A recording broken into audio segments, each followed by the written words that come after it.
कर सकते हैं, जिदा कि इनू मिठे दुध में भिओ के खा सकते हैं।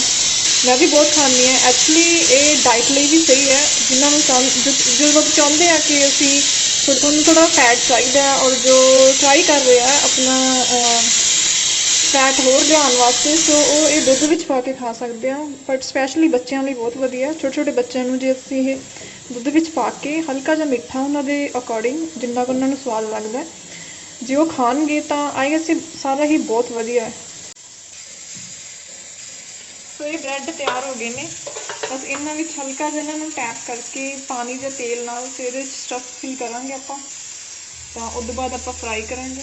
चलो चलते हैं।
चलो जब तक कि गर्म होंगे आप उन्ना चिर फिर ब्रैड की फिलिंग कर लें।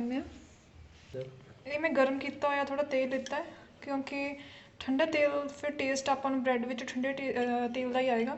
सो ये पहले ही कलका के रखा होया सी मेरा थोड़ा सा, जिदे करके थोड़ा ब्लैक जी आ गई है। हुण आप इनू हल्का हल्का जहा अपने हत्थों से जिदा कि आप पूड़ियाँ थोड़ा जो वेलदियाँ लगाने उन्होंने इदा इदा टैप कर लाँगे दोनों साइड तो।